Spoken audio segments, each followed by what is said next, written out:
দেয়, ঋণটা পরিশোধ করে দিব।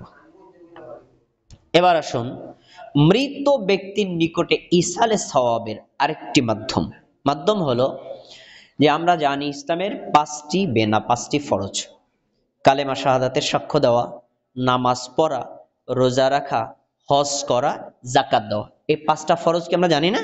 জানি তো। এখন ধরেন আমার বাবার উপর আল্লাহ তাআলা হজ ফরজ করে দিয়েছেন, মানে হজ ফরজ হওয়ার মতো সম্পদ আমার বাবার আছে। এখন আমার বাবার উচিত কি হজ করা, কিন্তু অলসতার কারণে উনি হজটা করলো না। 5 বছর পর উনি অসুস্থ হয়ে গেল, ধরেন প্যারালাইসিস হয়েছে, হাত পা অবশ হয়ে গেছে। এবার তো আর তিনি প্লেনেও যেতে পারেন না, গাড়িতেও যেতে পারেন না, হজ করতে যাওয়া সম্ভব না।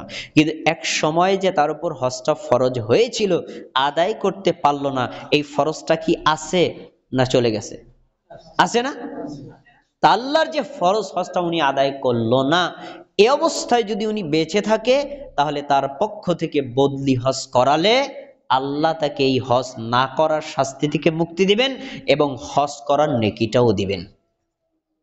ঠিক একই অবস্থা, আমার বাবা যদি মারা যান, সেটা আমি যদি আমার বাবার পক্ষ থেকে হজ করে দেই, অথবা আমি কাউকে যদি টাকা দেই, সে যদি আমার বাবার পক্ষ থেকে বদলি হজটা করে দেয়, তাহলে হজ না করার শাস্তি থেকে আমার বাবাকে আল্লাহ মুক্ত করবেন এবং হজ করার নেকিও আল্লাহ আমার বাবাকে দিবেন।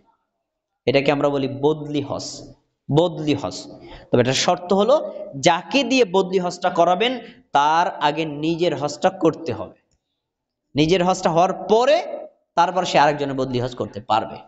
এবার দেখেন হাদিস, সহিহ বুখারী হাদিস 1315 নম্বর। আব্দুল্লাহ ইবনে আব্বাস রাদিয়াল্লাহু তাআলা আনহু বলেন, একজন মহিলা আমাদের নবীর কাছে এসে বলছে, আল্লাহ রাসূল, ইন্না ফরিদাতাল্লাহি আলা ইবাদিহি ফিল হজ আদরাকাত আবি শাইখান কাবীরা লা ইয়াসবুতু আলা রাহিলা। আল্লাহ রাসূল, আমার বাবা একেবারে বৃদ্ধ মানুষ, এখন আর সাওয়ারির উপর উঠে উনি বসতেই পারেন না, তো হজ করতে যাবেন কিভাবে? কিন্তু এক সময় তো ওনার উপর হজ ফরজ ছিল। এখন এই মেয়ে বলছে, মানে ওই বাবার সন্তান মেয়ে বলছে, আফা আহুজ্জু আনহু, আমি কি আমার বাবার পক্ষ থেকে হজ করব? যদি করি আমার বাবা কি নেকি পাবেন?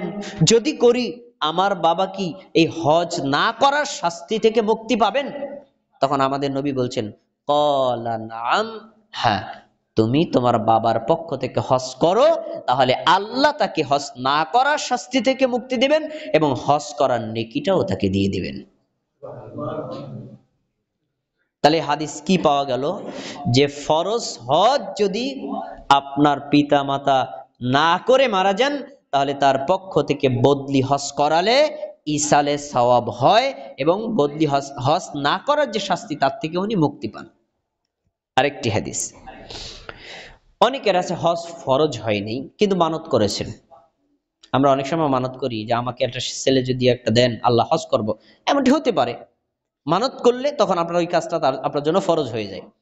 এখন দেখেন, আব্দুল্লাহ ইবনে আব্বাস রাদিয়াল্লাহু তাআলা আনহু বলেন, একজন মহিলা আমাদের নবীর কাছে এসে বলছে, ইন্না উম্মি আও উখতি, আমার মা অথবা আমার বোন, হয়তো মায়ের কথা বলছে অথবা বোনের কথা বলছে, নাযারাত, মানত করেছিলেন, আন তাহুজ্জা, হজ করার, ফালাম তাহুজ্জা, কিন্তু তিনি হজ করতে পারেননি। হাত্তা মাতাত, আমার ওই মা বা বোন মারা গেছেন। আফা আহুজ্জু আনহা, ওই যে আমার মা বা বোন মানত করেছিলেন হজ করার, আমি যদি আমার মায়ের পক্ষ থেকে, আমি যদি আমার বোনের পক্ষ থেকে ওই মানতি হজটা আদায় করে দেই, তাহলে কি তিনি ওই মানত পূর্ণ না করার শাস্তি থেকে মুক্তি পাবেন? আমাদের নবীকে প্রশ্ন করছে। নবী বলছেন, ক্বালা নাম, হ্যাঁ, তুমি যদি তোমার বোনের পক্ষ থেকে, তুমি যদি তোমার মায়ের পক্ষ থেকে হজ করে দাও, তাহলে ওই মানত করার যে শাস্তি যেটা ছিল, এই শাস্তি থেকে আল্লাহ তাকে মুক্তি দিবেন এবং হজ করার নেকিও তাকে দিয়ে দিবেন। আচ্ছা, এরপরে আমাদের নবী একটা যুক্তি দিছেন, দেখেন যুক্তিটা কত সুন্দর। ওই লোকটাকে, ওই মহিলাকে, আচ্ছা শোনো, আর আইতি লাউ কানা আলা উম্মুকি দাইনুন আকুমতি কদিয়াতান, উদাহরণস্বরূপ ধরো তোমার মা যদি কোনো ঋণ নিয়ে মারা যেত, একজন লোকের থেকে 2000 টাকা ধার আনছে, টাকাটা দিতে পারে নাই, মারা গেছে। ওই লোক যদি তোমার কাছে এসে বলে, তোর মার কাছে আমি 2000 টাকা পাই, তুমি কি এটা দিতা না?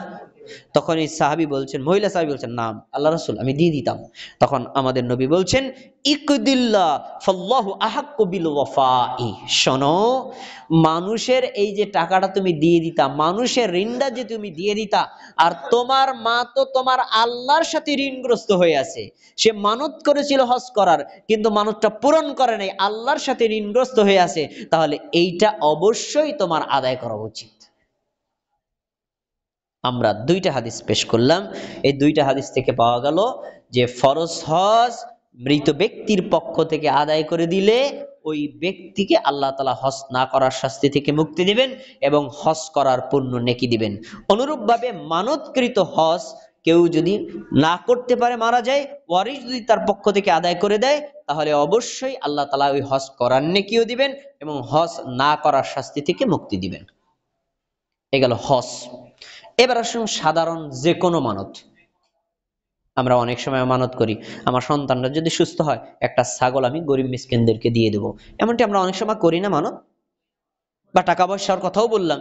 সাধারণ যে কোনো মানত, যদি আপনার পিতা মাতা, আপনার পরিবারের কেউ ওই মানত করেন কিন্তু মানতটা পূরণ করতে না পারেন, তখন মারা যান, তখন ওই ব্যক্তির নিকটে ইসালে সওয়াবের একটা মাধ্যম হলো ওই মানতটাকে পূর্ণ করে দেওয়া।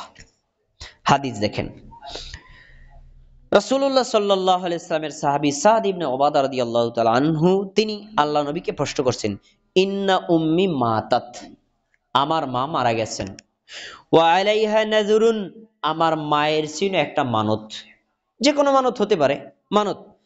তখন আল্লাহ রাসূল, আমি কি করব? আমার মা তো মারা গেলেন, উনি তো মানতটা পূরণ করতে পারে নাই, করণী কি? রাসূল সাল্লাল্লাহু বললেন, ইকদি আনহা, তুমি তোমার মায়ের পক্ষ থেকে এই মানতটা আদায় করে দাও।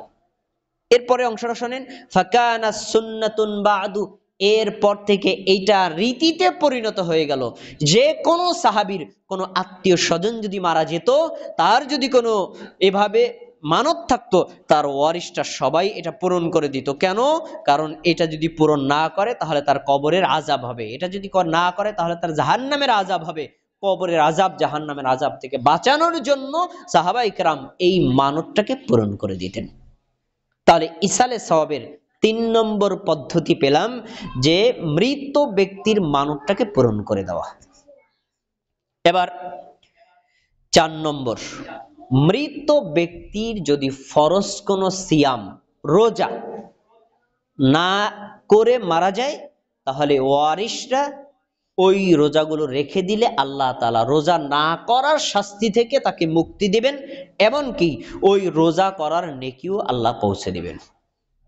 তার হাদিস দেখেন, বুখারীর হাদিস 1952 নম্বর হাদিস। আয়েশা রাদিয়াল্লাহু তাআলা আনহা বলেন, রাসূলুল্লাহ সাল্লাল্লাহু আলাইহি ওয়াসাল্লাম বলছেন, মান মাতা, যে লোকটা মারা গেল, ওয়া আলাইহি সিয়ামুন, অথচ তার উপর ছিল হলো রোজা।